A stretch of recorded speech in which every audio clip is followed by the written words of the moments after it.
Uniform civil code ਨੂੰ ਸਿਧਾਂਤਕ ਤੌਰ ਤੇ ਸਮਰਥਨ ਦਿੰਦੇ ਆ यूसीसी ਦੇ ਮੁੱਦੇ ਤੇ ਸਾਰੀਆਂ ਪਾਰਟੀਆਂ ਨਾਲ ਚਰਚਾ ਹੋਵੇ ਤਾਂ ਆਮ ਆਦਮੀ ਪਾਰਟੀ ਸਿਧਾਂਤਕ ਤੌਰ ਤੇ यूनिफॉर्म सिविल ਕੋਡ ਨੂੰ ਸਮਰਥਨ ਦੇ ਰਹੀ ਹੈ। ਸੰਦੀਪ ਪਾਠਕ ਦਾ ਬਿਆਨ ਆਇਆ ਹੈ, ਉਹਨਾਂ ਨੇ ਕਿਹਾ ਕਿ ਸਾਰਿਆਂ ਦੀ ਸਹਿਮਤੀ ਨਾਲ ਹੀ यूसीसी ਲਾਗੂ ਹੋਵੇ, ਇਸ ਨੂੰ ਸਿਧਾਂਤਕ ਤੌਰ ਤੇ ਸਮਰਥਨ ਦਿੰਦੇ ਆ ਤੇ ਇਸ ਮੁੱਦੇ ਤੇ ਸਾਰੀਆਂ ਪਾਰਟੀਆਂ ਨਾਲ ਚਰਚਾ ਹੋਵੇ।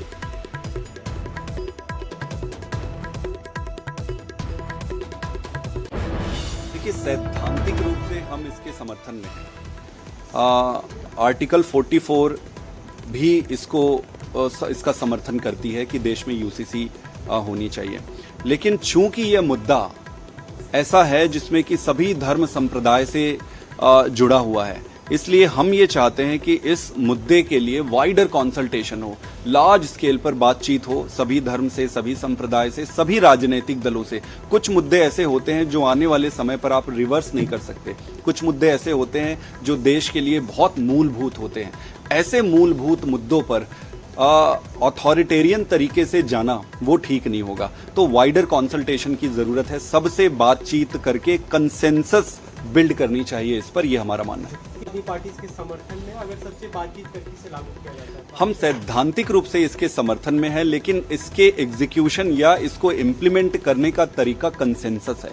बिना कंसेंसस आप ऐसी चीज लागू नहीं कर सकते जिसमें बहुत सारे लोग आपसे दुखी और नाराज हो जाएं।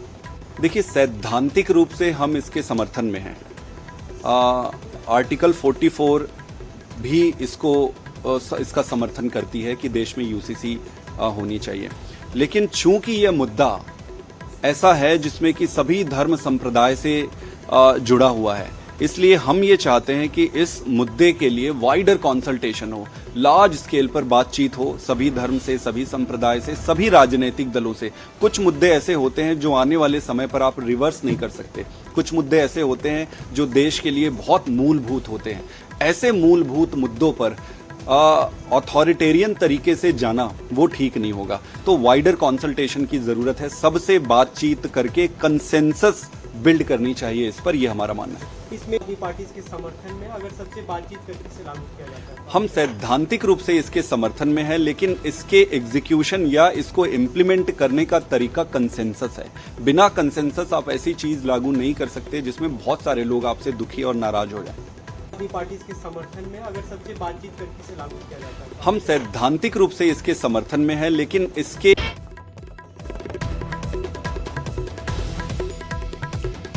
ਤਾਂ ਸਿਧਾਂਤਕ ਤੌਰ ਤੇ ਸਮਰਥਨ ਚ ਹਾਂ। ਸੰਦੀਪ ਪਾਠਕ ਦਾ ਇਹ ਬਿਆਨ ਹੈ, ਕਿਹਾ ਹੈ ਕਿ ਸਾਰੀਆਂ ਧਿਰਾਂ ਦੇ ਨਾਲ ਚਰਚਾ ਹੋਵੇ, ਸਾਰੀਆਂ ਪਾਰਟੀਆਂ ਦੇ ਨਾਲ ਚਰਚਾ ਹੋਵੇ। ਸਿਧਾਂਤਕ ਤੌਰ ਤੇ ਇਸ ਦੇ ਸਮਰਥਨ ਦੇ ਵਿੱਚ ਹਾਂ। यूनिफॉर्म सिविल कोड ਇਸ ਦੇ ਜ਼ਰੀਏ ਜਿਹੜਾ ਕਾਨੂੰਨ ਹੈ ਉਸ ਦੇ ਵਿੱਚ जो पर्सनल लॉ है वो मुस्लिम पर्सनल लॉ है या ਵੱਖੋ ਵੱਖਰੇ ਧਰਮਾਂ ਦੇ ਲਈ ਜਿਹੜਾ ਵੱਖਰੇ ਤਰੀਕੇ ਦੇ ਨਾਲ ਇਨਹੈਰੀਟੈਂਸ ਨੂੰ ਲੈ ਕੇ, ਜਾਇਦਾਦ ਨੂੰ ਲੈ ਕੇ, ਡਿਵੋਰਸ ਨੂੰ ਲੈ ਕੇ ਵੱਖਰੇ ਤਰ੍ਹਾਂ ਦੇ ਲਾਜ਼ ਨੇ, ਤਾਂ ਫਿਰ ਉਹ ਇੱਕੋ ਹੀ ਹੋਏਗਾ। ਇਸ ਨੂੰ ਲੈ ਕੇ ਲਗਾਤਾਰ ਇਸ ਦਾ ਵਿਰੋਧ ਵੀ ਹੁੰਦਾ ਰਿਹਾ ਹੈ, ਚਰਚਾ ਦੇ ਵਿੱਚ ਵੀ ਲਗਾਤਾਰ ਰਿਹਾ ਹੈ। ਪਿਛਲੇ ਦਿਨੀ ਪ੍ਰਧਾਨ ਮੰਤਰੀ ਨਰਿੰਦਰ ਮੋਦੀ ਨੇ ਇਸ ਨੂੰ ਲੈ ਕੇ ਇੱਕ ਬਿਆਨ ਦਿੱਤਾ ਸੀ ਆਪਣੀ ਰੈਲੀ ਦੇ ਦੌਰਾਨ, ਜਿਸ ਤੋਂ ਬਾਅਦ ਇਸ ਤੇ ਫਿਰ ਤੋਂ ਵਿਚਾਰ ਆ ਰਹੇ ਨੇ। ਵਿਨੇਸ਼ ਕਟਾਰੀਆ ਮੇਰੇ ਸਹਿਯੋਗੀ ਫੋਨ ਲਾਈਨ ਤੇ ਜੁੜੇ ਨੇ। ਵਿਨੇਸ਼, ਇਸ ਨੂੰ ਕਿਵੇਂ ਦੇਖਿਆ ਜਾਵੇ? ਆਮ ਆਦਮੀ ਪਾਰਟੀ ਕਹਿ ਰਹੀ ਹੈ ਕਿ ਸਿਧਾਂਤਕ ਤੌਰ ਤੇ ਅਸੀਂ ਇਸ ਦਾ ਸਮਰਥਨ ਕਰਦੇ ਹਾਂ, ਸਾਰੀਆਂ ਪਾਰਟੀਆਂ ਦੇ ਨਾਲ ਇਸ ਤੇ ਚਰਚਾ ਹੋਵੇ। ਅਰਸ਼ਦੀਪ, ਇਹ ਜਿਹੜਾ ਮਾਮਲਾ ਪਿਛਲੇ ਕਾਫੀ ਦਿਨਾਂ ਤੋਂ ਸੁਰਖੀਆਂ ਵਿੱਚ ਹੈ। ਪ੍ਰਧਾਨ ਮੰਤਰੀ ਦੀ ਸਟੇਟਮੈਂਟ ਤੋਂ ਪਹਿਲਾਂ ਲਾਅ ਕਮਿਸ਼ਨ ਵੱਲੋਂ ਇਸ ਨੂੰ ਲੈ ਕੇ ਪੂਰੇ ਇੰਡੀਆ ਵਿੱਚ ਇੱਕ ਮੈਸੇਜ ਜਾਰੀ ਕੀਤਾ ਗਿਆ ਸੀਗਾ, ਤੇ ਜਿਹੜੀ ਵੱਖ-ਵੱਖ ਜਥੇਬੰਦੀਆਂ, ਭਾਵੇਂ ਧਾਰਮਿਕ ਹੋਵੇ, ਭਾਵੇਂ ਸੋਸ਼ਲ ਹੋਵੇ, ਭਾਵੇਂ ਆਮ ਲੋਕ ਵੀ ਹੋਣ, ਸਾਰਿਆਂ ਤੋਂ ਸੁਝਾਅ ਮੰਗੇ ਗਏ ਸੀਗੇ ਕਿ यूसीसी ਨੂੰ ਲੈ ਕੇ, ਯਾਨੀ ਕਿ यूनिफॉर्म सिविल कोड ਨੂੰ ਲੈ ਕੇ ਉਹਨਾਂ ਦੇ ਕੀ ਵਿਚਾਰ ਹੈ, ਉਸ ਤੇ ਉਹ ਜਿਹੜੇ ਆਪਦੇ ਵਿਚਾਰ ਹੈ ਲਾਅ ਕਮਿਸ਼ਨ ਨੂੰ ਭੇਜਣ। ਤੇ ਉਸੇ ਦੇ ਮੱਦੇਨਜ਼ਰ ਇਹ ਜਿਹੜਾ ਮਾਮਲਾ ਹੈ ਪਿਛਲੇ ਕਾਫੀ ਦਿਨਾਂ ਤੋਂ ਸੁਰਖੀਆਂ ਵਿੱਚ ਹੈ, ਤੇ ਕੱਲ ਪਰਸੋਂ ਪ੍ਰਧਾਨ ਮੰਤਰੀ ਵੱਲੋਂ ਵੀ ਇਸ ਦੇ ਮੱਦੇਨਜ਼ਰ ਟਿੱਪਣੀ ਕੀਤੀ ਗਈ ਸੀਗੀ। ਤੇ ਉਸ ਤੋਂ ਬਾਅਦ ਅੱਜ ਜਿਹੜੇ ਆਮ ਆਦਮੀ ਪਾਰਟੀ ਦੇ ਜਨਰਲ ਸੈਕਟਰੀ ਹੈ ਤੇ ਰਾਜ ਸਭਾ ਸਾਂਸਦ ਹੈ ਪੰਜਾਬ ਤੋਂ ਡਾਕਟਰ ਸੰਦੀਪ ਪਾਠਕ, ਉਹਨਾਂ ਨੇ ਇੱਕ ਬਕਾਇਦਾ ਸਟੇਟਮੈਂਟ ਜਾਰੀ ਕੀਤੀ ਹੈ ਕਿ ਜਿਹੜਾ ਸਿਧਾਂਤਕ ਤੌਰ ਤੇ ਆਮ ਆਦਮੀ ਪਾਰਟੀ ਇਸ ਦੇ ਨਾਲ ਹੈ, ਤੇ ਨਾਲ ਹੀ ਉਹਨਾਂ ਨੇ ਇਹ ਗੱਲ ਵੀ ਕੀ ਹੈ ਕਿ ਜਿਹੜੇ ਵੀ ਸਾਰੇ ਭਾਵੇਂ ਦਲ ਹੈ, ਭਾਵੇਂ ਜਿਹੜੇ ਵੀ ਸੋਸ਼ਲ ਗਰੁੱਪਸ ਹੈ ਜਾਂ ਰਿਲੀਜੀਅਸ ਗਰੁੱਪ ਹੈ, ਪਰ ਸਾਰਿਆਂ ਦੀ ਰਾਏ ਲੈ ਕੇ, ਸਹਿਮਤੀ ਲੈ ਕੇ ਹੀ ਇਸ ਨੂੰ ਇੰਪਲੀਮੈਂਟ ਕਰਨਾ ਚਾਹੀਦਾ ਹੈ। ਯਾਨੀ ਕਿ ਸਿੱਧੇ ਸ਼ਬਦਾਂ ਵਿੱਚ ਆਪਾਂ ਕਹਿ ਸਕਦੇ ਹਾਂ ਕਿ ਆਮ ਆਦਮੀ ਪਾਰਟੀ ਨੇ यूसीसी ਦੇ ਹੱਕ ਵਿੱਚ ਨਾਰਾ ਮਾਰਤਾ ਹੈ। ਆਮ ਆਦਮੀ ਪਾਰਟੀ ਚਾਹ ਰਹੀ ਹੈ ਵੀ ਜਿਹੜਾ यूसीसी ਹੈ ਉਹ ਜੀ ਸ਼ੁਕਰੀਆ ਫਿਲਹਾਲ ਵਿਨੇਸ਼ ਜੁੜਨ ਦੇ ਲਈ। ਤਾਂ ਸਾਡੇ ਨਾਲ ਇਸ ਵੇਲੇ ਡਾਕਟਰ ਦਲਜੀਤ ਚੀਮਾ ਵੀ ਜੁੜੇ ਨੇ ਅਕਾਲੀ ਦਲ ਤੋਂ।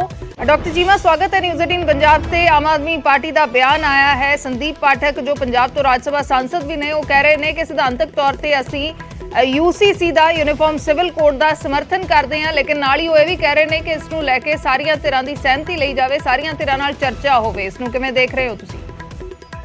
ਦੇਖੋ, ਗੱਲ ਇਹ ਹੈ ਕਿ UCC ਲਾਗੂ ਕਰਨ ਤੋਂ ਪਹਿਲਾਂ ਬੜੀ ਗੰਭੀਰਤਾ ਦੇ ਨਾਲ ਤੇ ਬੜੇ ਖੁੱਲੇ ਮਨ ਦੇ ਨਾਲ ਸਾਰੇ ਦੇਸ਼ ਦੇ ਵਿੱਚ ਇਹਨਾਂ ਮੁੱਦਿਆਂ ਦੇ ਉੱਤੇ ਓਪਨ ਡਿਸਕਸ਼ਨ ਹੋਣੀ ਚਾਹੀਦੀ ਹੈ। ਪਹਿਲੀ ਤਾਂ ਗੱਲ ਹੈ ਕਿ ਜਿਹੜੇ ਸਾਡੇ ਦੇਸ਼ ਦੇ ਸੰਵਿਧਾਨ ਦੇ ਨਿਰਮਾਤਾ, ਉਹਨਾਂ ਨੇ ਜਿਹੜਾ ਉਸ ਵੇਲੇ UCC ਨੂੰ ਜਿਹੜਾ ਉਹ ਫੰਡਾਮੈਂਟਲ ਰਾਈਟ ਨਹੀਂ ਬਣਾਇਆ ਸੀ, ਫਰੀडम ਆਫ ਰਿਲੀਜਨ ਨੂੰ ਵੱਧ ਅਹਿਮੀਅਤ ਦਿੱਤੀ ਸੀ ਜੀ, ਔਰ UCC ਨੂੰ ਜਿਹੜਾ directive principals of state policy ਦੇ ਵਿੱਚ ਰੱਖਿਆ ਸੀ, ਤੇ ਉਹਨਾਂ ਦਾ ਉਸ ਵੇਲੇ ਕੋਈ ਨਾ ਕੋਈ ਇਹ ਸਾਰਾ ਕੁਝ ਕਰਨ ਦਾ ਮਕਸਦ ਸੀ। ਜੇ UCC ਇੰਨਾ ਇੰਪੋਰਟੈਂਟ ਹੁੰਦਾ, ਇਸ ਤਰੀਕੇ ਆਸਾਨੀ ਨਾਲ ਲਾਗੂ ਹੋ ਸਕਣ ਵਾਲੀ ਚੀਜ਼ ਹੁੰਦੀ, ਤਾਂ ਉਸੇ ਵੇਲੇ ਇਹਨੂੰ ਵੀ ਫੰਡਾਮੈਂਟਲ ਰਾਈਟ ਜਿਹੜਾ ਉਹ ਬਣਾਇਆ ਜਾ ਸਕਦਾ ਸੀ, ਪਰ ਉਹਨਾਂ ਨੇ ਨਹੀਂ ਬਣਾਇਆ ਤੇ ਫਰੀडम ਆਫ ਰਿਲੀਜਨ ਨੂੰ ਉੱਪਰ ਰੱਖਿਆ ਤੇ ਇਹਨੂੰ directive principal of state policy ਦੇ ਵਿੱਚ ਰੱਖਿਆ। ਤਾਂ ਇਹਦੀ ਜਿਹੜੀ ਭਾਵਨਾ ਹੈ ਉਹਨੂੰ ਸਮਝਣ ਦੀ ਜ਼ਰੂਰਤ ਹੈ, ਕਿਉਂਕਿ ਸਾਡਾ ਬਹੁਤ ਪਛਾਈ ਤੇ ਬਹੁਤ ਧਰਮੀ ਦੇਸ਼ ਹੈ। ਜਿਹੜਾ ਫੌਜਦਾਰੀ ਕਾਨੂੰਨ ਹੈ, ਕ੍ਰਿਮੀਨਲ ਲਾ ਆ, ਉਹ ਸਾਰੇ ਦੇਸ਼ ਦੇ ਵਿੱਚ ਸਾਰੇ ਧਰਮਾਂ ਵਾਸਤੇ ਇੱਕੋ ਹੀ ਹੈ। ਪਰ ਜਿਹੜੇ ਹੈਗੇ ਸਿਵਲ ਕਾਨੂੰਨ ਹੈ, ਜਿਹੜੇ ਲਾਗੂ ਹੁੰਦੇ ਆ ਸਿਵਲ ਰਾਈਟਸ ਦੇ ਵਿੱਚ, ਉਹ ਜਿਹੜੇ ਆ ਵੱਖ-ਵੱਖ ਧਰਮਾਂ ਦੇ ਵਿੱਚ ਉਹਨਾਂ ਦੇ ਧਾਰਮਿਕ ਗ੍ਰੰਥਾਂ ਦੇ ਮੁਤਾਬਕ ਉਹਦੀਆਂ ਰੂਟ ਜਿਹੜੀਆਂ ਨੇ ਉਹ ਧਾਰਮਿਕ ਗ੍ਰੰਥਾਂ ਦੇ ਮੁਤਾਬਕ ਬਣੀਆਂ ਹੋਈਆਂ ਜੀ। ਇਸ ਕਰਕੇ ਦੇਸ਼ ਦੇ ਵਿੱਚ ਬਹੁਤ ਸਾਰੇ ਧਰਮ ਨੇ, ਇਸ ਤੋਂ ਇਲਾਵਾ ਬਹੁਤ ਸਾਰੇ ਕਬੀਲੇ ਨੇ ਜਿਨ੍ਹਾਂ ਦੇ ਆਪਣੇ ਰੀਤੀ ਰਿਵਾਜ ਨੇ, ਜਿਹੜੇ ਉਹ ਲੋਕ ਜਿਹੜੇ ਆ ਉਹ ਛੱਡਣ ਨੂੰ ਤਿਆਰ ਨਹੀਂ ਹੁੰਦੇ। ਇਸ ਕਰਕੇ ਜਿਹੜਾ ਪਿਛਲਾ ਲਾ ਕਮਿਸ਼ਨ ਸੀ, ਉਹਨੇ ਵੀ ਇਹ ਐਕਸਰਸਾਈਜ਼ 2016 ਦੇ ਵਿੱਚ ਸ਼ੁਰੂ ਕੀਤੀ ਸੀ।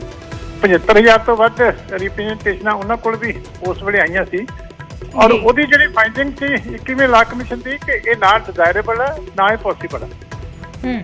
ਉਹਨਾਂ ਦੀ ਜਿਹੜੀ ਰਾਏ ਹੈ, ਜਿਹੜਾ ਉਹਨਾਂ ਨੇ ਇਹ ਸਾਰਾ ਕੁਝ ਜਿਹੜਾ ਇਸ ਤੋਂ ਬਾਅਦ ਜਿਹੜਾ ਉਹਨਾਂ ਨੇ ਇੱਕ ਪੇਪਰ ਤਿਆਰ ਕੀਤਾ ਸੀ, ਉਹਦੇ ਵਿੱਚ ਬੜਾ ਕਲੀਅਰ ਉਹਨਾਂ ਨੇ ਆਪਣੀ ਰਾਏ ਦਿੱਤੀ ਹੋਈ ਹੈ ਕਿ ਨਾ ਇਹ ਡਿਜ਼ਾਇਰੇਬਲ ਹੈ, ਨਾ ਪੋਸੀਬਲ ਹੈ।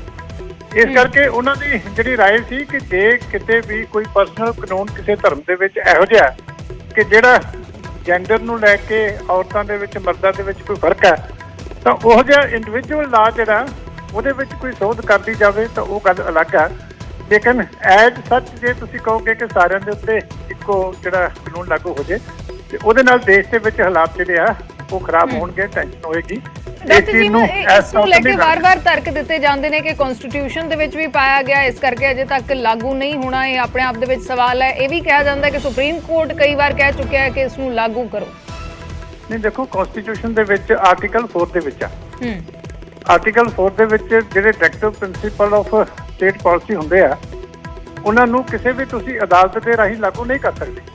ਪਹਿਲਾਂ ਕੋਸ਼ਿਸ਼ਾਂ ਹੋਈਆਂ ਨੇ ਕਈ ਜਿਹੜੀਆਂ ਉਹ ਚੀਜ਼ਾਂ ਕੋਰਟਾਂ 'ਚ ਗਈਆਂ, ਪਰ ਇਸੇ ਕਰਕੇ ਉਹਨਾਂ ਦੇ ਉੱਤੇ ਕੋਰਟ ਕਿਸੇ ਨੇ ਕੋਈ ਜੱਜਮੈਂਟ ਨਹੀਂ ਦਿੱਤੀ, ਕਿਉਂਕਿ ਜਿਹੜੇ ਡਾਇਰੈਕਟਿਵ ਪ੍ਰਿੰਸੀਪਲਸ ਹੈਗੇ ਆ ਉਹਨਾਂ ਨੂੰ ਤੁਸੀਂ ਕੋਈ ਵੀ ਅਦਾਲਤ ਜਿਹੜੀ ਆ ਉਹ ਹੁਕਮ ਨਹੀਂ ਕਰ ਸਕਦੀ, ਇਹ ਫੰਡਾਮੈਂਟਲ ਰਾਈਟ ਨਹੀਂ ਆ। ਇਸ ਕਰਕੇ ਹੁਣ ਲਾ ਕਮਿਸ਼ਨ ਦੇ ਰਾਹੀਂ ਜਾਂ ਜਿਹੜੇ ਜਿੱਥੇ ਸਰਕਾਰ ਦੀ ਮੈਜੋਰਟੀ ਹੈ, ਆਪਣੀ ਕੇਂਦਰ ਸਰਕਾਰ ਦੀ, BJP ਦੀ, ਉਹਨਾਂ ਸਟੇਟਾਂ ਦੇ ਵਿੱਚ ਉਹ ਵਿਧਾਨ ਸਭਾਵਾਂ ਦੇ ਰਾਹੀਂ ਜਿਹੜਾ ਲਾਗੂ ਕਰਨ ਦੀ ਕੋਸ਼ਿਸ਼ ਕਰ ਰਹੇ। ਅਦਾਲਤਾਂ ਇੰਟਰਫੇਅਰ ਨਹੀਂ ਕਰ ਸਕਦੀਆਂ directive principal of state policy ਦੇ ਵਿੱਚ, ਤਾਂ ਹੀ ਹੁਣ ਇਹ ਦੂਜਾ ਰਸਤਾ ਚੁਣਿਆ ਜਾ ਰਿਹਾ।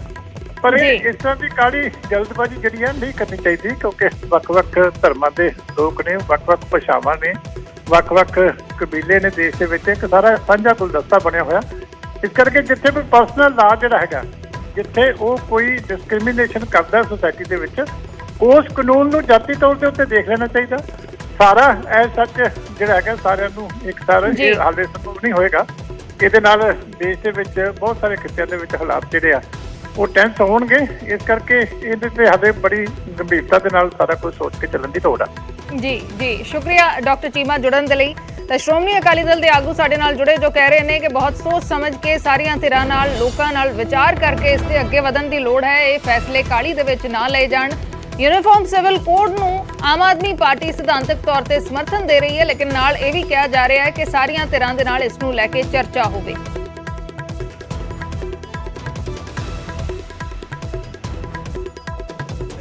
सैद्धांतिक रूप से हम इसके समर्थन में हैं। आर्टिकल 44 भी इसका समर्थन करती है कि देश में यूसीसी होनी चाहिए। लेकिन चूंकि यह मुद्दा ऐसा है जिसमें कि सभी धर्म संप्रदाय से जुड़ा हुआ है, इसलिए हम ये चाहते हैं कि इस मुद्दे के लिए वाइडर कंसल्टेशन हो, लार्ज स्केल पर बातचीत हो सभी धर्म से, सभी संप्रदाय से, सभी राजनीतिक दलों से। कुछ मुद्दे ऐसे होते हैं जो आने वाले समय पर आप रिवर्स नहीं कर सकते, कुछ मुद्दे ऐसे होते हैं जो देश के लिए बहुत मूलभूत होते हैं।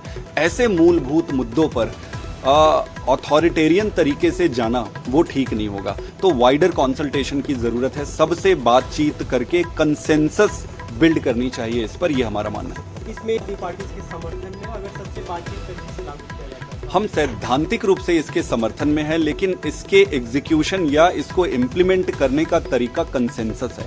बिना कंसेंसस आप ऐसी चीज लागू नहीं कर सकते जिसमें बहुत सारे लोग आपसे दुखी और नाराज हो जाए। दी पार्टी के समर्थन में अगर सबसे बातचीत करके इसे लागू किया जाता है? हम सैद्धांतिक रूप से समर्थन में। यूनिफॉर्म सिविल कोड ਨੂੰ ਲੈ ਕੇ ਪ੍ਰਧਾਨ ਮੰਤਰੀ ਨਰਿੰਦਰ ਮੋਦੀ ਦਾ ਬਿਆਨ ਆਇਆ ਸੀ ਕਿ ਕੁਝ ਪਾਰਟੀਆਂ ਜਾਂ ਕੁਝ ਧਿਰਾਂ ਇਸ ਨੂੰ ਲੈ ਕੇ ਭਰਮ ਫੈਲਾ ਰਹੀਆਂ ਨੇ। ਆਮ ਆਦਮੀ ਪਾਰਟੀ ਦਾ ਇਸ ਤੇ ਬਿਆਨ ਆਇਆ ਹੈ। ਸੰਦੀਪ ਪਾਠਕ ਜੋ ਪੰਜਾਬ ਤੋਂ ਰਾਜ ਸਭਾ ਦੇ ਸਾਂਸਦ ਨੇ, ਉਹ ਕਹਿ ਰਹੇ ਨੇ ਕਿ ਅਸੀਂ ਸਿਧਾਂਤਕ ਤੌਰ ਤੇ ਇਸ ਦਾ ਸਮਰਥਨ ਕਰਦੇ ਹਾਂ, ਲੇਕਿਨ ਸਾਰੀਆਂ ਧਿਰਾਂ ਨਾਲ ਇਸ ਤੇ ਚਰਚਾ ਹੋਵੇ। ਕਿਵੇਂ ਦੇਖ ਰਹੇ ਹੋ? ਦੇਖੋ, ਸੰਜੇ ਸਿੰਘ ਵੀ ਇਹਨਾਂ ਦੇ ਐਮਪੀ ਨੇ, ਉਹ ਇਸ ਤੇ ਕਟਾਸ਼ ਕਰ ਰਹੇ ਨੇ, ਇਸ ਦਾ ਵਿਰੋਧ ਕਰ ਰਹੇ ਨੇ। ਤੇ ਹੁਣ ਤੁਸੀਂ ਜਿਹੜੇ ਨਵੇਂ ਐਮਪੀ ਸਾਹਿਬ ਆ, ਇਹ ਇਹਨਾਂ ਦੇ ਸਮਰਥਨ ਕਰ ਰਹੇ ਨੇ। ਪਹਿਲੀ ਤਾਂ ਗੱਲ ਹੈ ਇਹਨਾਂ ਨੂੰ ਆਪ ਵਿਚਾਰ ਲੈਣਾ ਚਾਹੀਦਾ। ਹੁਣ ਅਸੀਂ ਇਸ ਸੰਬੰਧ ਦੇ ਵਿੱਚ ਜੋ ਸਾਨੂੰ ਦੂਰੋਂ ਦਿਖਾਈ ਦਿੱਤਾ, ਉਸ ਸੰਬੰਧ ਤੇ ਅਸੀਂ ਇਹਦਾ ਵਿਰੋਧ ਕਰ ਰਹੇ ਹਾਂ। ਪਰ ਇਹਦੇ ਬਾਵਜੂਦ ਸ਼੍ਰੋਮਣੀ ਗੁਰਦੁਆਰਾ ਪ੍ਰਬੰਧਕ ਕਮੇਟੀ ਨੇ ਜੋ ਧਾਰਮਿਕ ਸੰਸਥਾ ਜੀ ਅਸੀਂ ਕਮੇਟੀ ਗਠਨ ਕੀਤੀ ਆ, ਜਿਹੜੀ 16 ਜੁਲਾਈ ਤੋਂ ਪਹਿਲਾਂ ਆਪਣਾ ਮਤ ਆ ਜਿਹੜਾ ਉਹ ਅਸੀਂ ਜਿਹੜੀ ਚਿੱਠੀ ਪਾਉਣੀ ਆ ਅਸੀਂ ਦੇਵਾਂਗੇ। ਉਹਦਾ ਸਾਰੇ ਕੀ ਉਹਦੇ ਅੱਛਾਈਆਂ ਦੇ, ਕੀ ਬੁਰਾਈਆਂ ਨੇ, ਕੀ ਚੁਣੌਤੀਆਂ ਨੇ, ਉਹ ਸਾਨੂੰ ਅਸੀਂ ਆਉਣ ਵਾਲੇ ਦਿਨਾਂ ਵਿੱਚ ਦੱਸਾਂਗੇ। ਬੇਸਿਕਲੀ ਜਿਹੜਾ ਖਦਸ਼ਾ ਤੇ ਖਤਰਾ ਵਾ ਉਹ ਇਹੀ ਹੈ ਕਿ ਜਿਹੜੀ ਸੰਸਕਾਰ ਨੇ ਜਾਂ ਮਰਜ਼ਾਦਾਵਾਂ ਨੇ ਜਾਂ ਦਿੱਖ ਹੈ ਧਾਰਮਿਕ, ਜੇ ਅਸੀਂ ਆਪਣੀ ਗੱਲ ਕਰੀਏ ਤਾਂ ਉਹਦੇ ਵਿੱਚ ਜੇ ਕੋਈ ਰਲਗੱਡ ਹੁੰਦਾ ਤਾਂ ਫਿਰ ਅਸੀਂ ਇਸ ਤਰ੍ਹਾਂ ਕਰਾਂਗੇ। ਜਿਵੇਂ ਪਿਛਲੇ ਦਿਨਾਂ 'ਚ ਆਨੰਦ ਮੈਰਿਜ ਐਕਟ ਨੂੰ ਲਾਗੂ ਹੋਇਆ ਬਹੁਤ ਥੋੜ੍ਹੀ ਦੇਰ ਹੋਈ ਹੈ, ਉਹ ਸਾਡੀ ਆਇਡੈਂਟੀਟੀ ਦਾ ਸਬੂਤ ਹੈ। ਅਸੀਂ ਆਪਣੀ ਰਵਾਇਤਾਂ ਦੇ ਨਾਲ ਅਸੀਂ ਵਿਆਹ ਕਰਦੇ ਹਾਂ, ਆਨੰਦ ਕਰ ਦਿੰਦੇ। ਉਹਨੂੰ ਜੇ ਚੁਣੌਤੀ ਆਏਗੀ ਤਾਂ ਦੇਖਣ ਵਿੱਚ ਜੋ ਪਹਿਲੇ ਸਟੈਪ ਤੇ ਦੇਖਿਆ ਜਾ ਰਿਹਾ ਤਾਂ ਲੱਗ ਰਿਹਾ ਕਿ ਉਹ ਸਾਰਾ ਕੁਝ ਖਤਮ ਹੋ ਜਾਏਗਾ। ਇਹਦੇ ਲਈ ਸਿੱਖ ਬਣਾਉ ਤੇ ਸਿੱਖ ਉਹਦੀ ਜੀ ਕੀ ਬੈਠ ਕੇ ਸੋਚਦੇ ਆ, ਉਹਦੇ ਬਾਰੇ ਅਸੀਂ ਕਮੇਟੀ 100 ਤੋਂ ਪਹਿਲਾਂ ਇਹਦੇ ਬਾਰੇ ਜ਼ਿਕਰ ਕਰੇਗੀ। ਭਾਵੇਂ ਕਿ ਇਹਦਾ ਪੂਰਨ ਤੌਰ ਤੇ ਖੁਲਾਸਾ ਨਹੀਂ ਸਾਹਮਣੇ ਆਇਆ ਕਿ ਐਕਟ ਕੀ ਆ, ਸਿਰਫ ਇਹਦੇ ਬਾਰੇ ਜਾਣਕਾਰੀ ਲਈ ਗਈ ਆ। ਪਰ ਇਹ ਆਮ ਆਦਮੀ ਪਾਰਟੀ ਜਿਹੜੀ ਆ, ਇਹਨਾਂ ਦੇ ਸੰਜੇ ਸਿੰਘ ਕੁਛ ਬੋਲ ਰਹੇ ਨੇ ਤੇ ਆ ਜਿਹੜੇ ਹੁਣ ਤੁਸੀਂ ਦੱਸ ਰਹੇ ਹੋ ਜਨਰਲ ਸੈਕਟਰੀ ਸਾਹਿਬ ਕੁਛ ਬੋਲ ਰਹੇ ਨੇ, ਪਤਾ ਨਹੀਂ ਇਹਨਾਂ ਦਾ ਕੀ ਹਿਸਾਬ ਕਿਤਾਬ ਆ। ਚਲੋ ਖੈਰ, ਤੇ ਇਹਨਾਂ ਦਾ ਆਪਣਾ ਨਜ਼ਰੀਆ, ਸਾਡਾ ਆਪਣਾ ਨਜ਼ਰੀਆ। ਹਾਂਜੀ ਜੀ ਚਲੋ ਸ਼ੁਕਰੀਆ ਗਰੇਵਾਲ ਜੀ ਜੁੜਨ ਦੇ ਲਈ। ਤਾਂ ਐਸਜੀਪੀਸੀ ਇਸ ਦਾ ਵਿਰੋਧ ਕਰ ਰਹੀ ਹੈ ਤੇ ਐਸਜੀਪੀਸੀ ਦੇ ਵੱਲੋਂ ਇਸ ਤੇ ਕਮੇਟੀ ਵੀ ਬਣਾਈ ਗਈ ਹੈ ਜੋ ਆਪਣਾ ਵਿਚਾਰ ਇਸ ਸਭ ਤੇ ਰੱਖੇਗੀ ਕਿ ਪੂਰਾ ਯੂਨੀਫਾਰਮ ਸਿਵਲ ਕੋਡ ਦੇ ਜ਼ਰੀਏ ਕੀ ਬਦਲਾਅ ਹੋਏਗਾ, ਇਸ ਦੇ ਕੀ ਪੱਖ ਨੇ, ਉਹਨਾਂ ਨੂੰ ਲੈ ਕੇ ਇੱਕ ਕਮੇਟੀ ਬਣਾਈ ਗਈ ਹੈ। ਤਾਂ ਇਸ ਵੇਲੇ ਕਾਂਗਰਸ ਦੇ ਬੁਲਾਰੇ ਅਰਸ਼ਪ੍ਰੀਤ ਖਡਿਆਲ ਫੋਨ ਲਾਈਨ ਤੇ ਜੁੜੇ ਨੇ। ਅਰਸ਼ਪ੍ਰੀਤ ਜੀ, ਸਵਾਗਤ ਹੈ ਨਿਊਜ਼ 18 ਪੰਜਾਬ ਤੇ। यूनिफॉर्म सिविल कोड ਨੂੰ ਲੈ ਕੇ लगातार चर्चा चल रही है। प्रधानमंत्री नरेंद्र मोदी ने कल ही एक बयान दिता सी, एक रैली के दौरान भी उन्होंने कहा कि ਜਿਹੜੀਆਂ कई ਧਿਰਾਂ ਨੇ ਜਾਂ कई ਪਾਰਟੀਆਂ ਨੇ ਉਹ यूसीसी ਨੂੰ ਲੈ ਕੇ ਭਰਮ ਫੈਲਾ ਰਹੀਆਂ ਨੇ। ਆਮ ਆਦਮੀ ਪਾਰਟੀ ਦੇ ਸੰਦੀਪ ਪਾਠਕ ਦਾ ਬਿਆਨ ਆਇਆ ਹੈ, ਉਹ ਕਹਿ ਰਹੇ ਨੇ ਕਿ ਸਿਧਾਂਤਕ ਤੌਰ ਤੇ ਸਾਡਾ ਸਮਰਥਨ ਹੈ, ਲੇਕਿਨ ਸਾਰੀਆਂ ਧਿਰਾਂ ਦੇ ਨਾਲ, ਵੱਖੋ ਵੱਖਰੀਆਂ ਧਿਰਾਂ ਦੇ ਨਾਲ ਚਰਚਾ ਹੋਵੇ। ਕਿਵੇਂ ਦੇਖਦੇ ਹੋ? ਤੁਸੀਂ ਦੇਖੋ, ਅੱਜ ਆਮ ਆਦਮੀ ਪਾਰਟੀ ਨੇ ਆਪਣੇ ਆਪ ਨੂੰ ਐਕਸਪੋਜ਼ ਕਰ ਲਿਆ ਇਹ ਗੱਲ ਕਰਕੇ। ਇਹ ਪ੍ਰੂਫ ਹੈ ਕਿ ਆਮ ਆਦਮੀ ਪਾਰਟੀ ਬੀਜੇਪੀ ਦੇ ਨਾਲ ਹੈ। ਇੱਕ ਸਿੱਕੇ ਦੇ ਦੋ ਪਹਿਲੂ ਹੈ। ਉਹਨਾਂ ਦੇ ਨਕਸ਼ੇ ਕਦਮ ਤੇ ਆਮ ਆਦਮੀ ਪਾਰਟੀ ਚੱਲਦੀ ਹੈ, ਬੀਜੇਪੀ ਦੇ ਨਕਸ਼ੇ ਕਦਮ ਤੇ।